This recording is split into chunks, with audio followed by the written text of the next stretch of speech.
चलिए देखते हैं कैसे बनता है चिकन कढ़ाई। सबसे पहले हम डालेंगे इसमें तेल। 2 to 3 टेबलस्पून तेल डाल सकते हैं। अब हमारा तेल अच्छे से गर्म हो चुका है और अब हम डालेंगे इसमें तेज पत्ता। अब इसमें जाएगा कटा हुआ बारीक प्याज। ये प्याज 2 से 2.5 प्याज आप ले सकते हैं।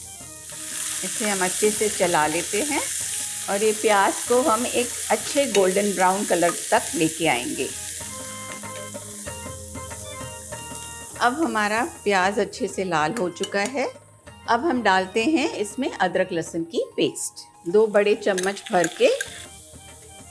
अब हम अपने अदरक लहसुन की पेस्ट को थोड़ा पकने देते हैं। जब तक हमारी पेस्ट पकती है तब तक हम अपना सूखा मसाला पीस लेते हैं। इसमें लिया है हमने छोटा चम्मच अक्खा जीरा, 1 चम्मच मेथी के दाने,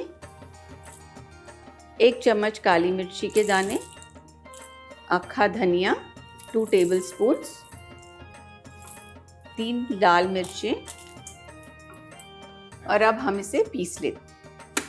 इसको बहुत फाइन पाउडर नहीं बनाना है, इसे थोड़ा दरदरा रहना चाहिए। ये मसाला ऐसे थोड़ा मोटा होना चाहिए।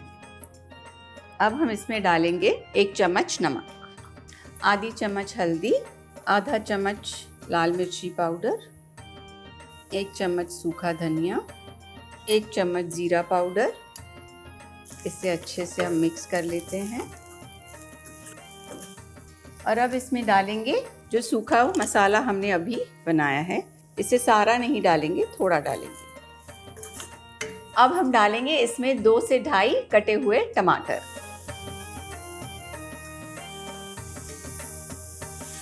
इसे अच्छे से हम मिक्स कर लेंगे। हल्का सा पानी डालेंगे ताकि टमाटर पक जाएं। अब 2-4 मिनट इंतज़ार करेंगे जब तक टमाटर पक जाए।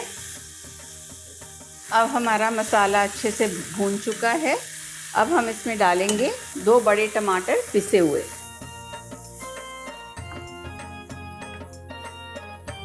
अब हम डालेंगे इसमें थोड़ा सा धनिया।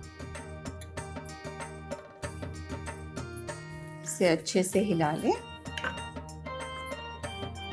अब डालेंगे हम चिकन। ये करीबन 900 ग्राम या 1 किलो चिकन है, जिसे हमने धो के अच्छे से साफ़ कर दिया है, सब फैट निकाल दिया है और ये बोन्स के साथ है। आप बोनलेस भी बना सकते हैं और बोन्स के साथ भी बना सकते हैं। अगर आप चिकन बोन्स के साथ बनाओ तो वो ज़्यादा स्वाद बनता है।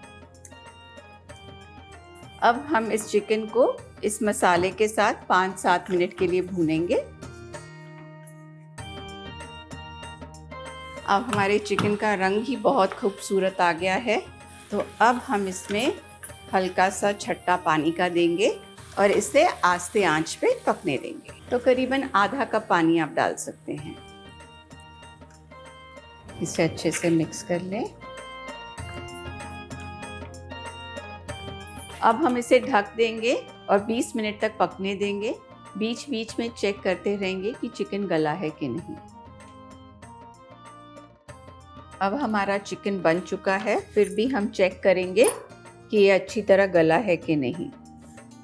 हाँ, बहुत ही अच्छी तरह गल चुका है हमारा चिकन। अब हम इसमें डालेंगे ये बाकी का सूखा मसाला जो हमने पीसा था। इसमें जाएगा 1 चम्मच गरम मसाला। अब इसमें हम डालेंगे धनिया। अब इसमें जाएगा 1 बड़ी शिमला मिर्ची कटी हुई। लास्ट में हम डालेंगे इसमें धनिया के थोड़े दाने और इसे अच्छे से मिक्स कर देंगे। ये रहा हमारा चिकन कढ़ाई एकदम तैयार। अभी ये जो चिकन बना है ये अच्छा सूखा चिकन बना है, और अगर आपको इसमें थोड़ी ग्रेवी करनी है तो एक हल्का सा आधा कप गर्म पानी करके इसके साथ मिला दीजिए। ये रहा हमारा चिकन कढ़ाई एकदम तैयार और एकदम ही स्वादिष्ट। और सब्सक्राइब करना ना भूलिए स्वाद अनुसार। Till next time, good bye.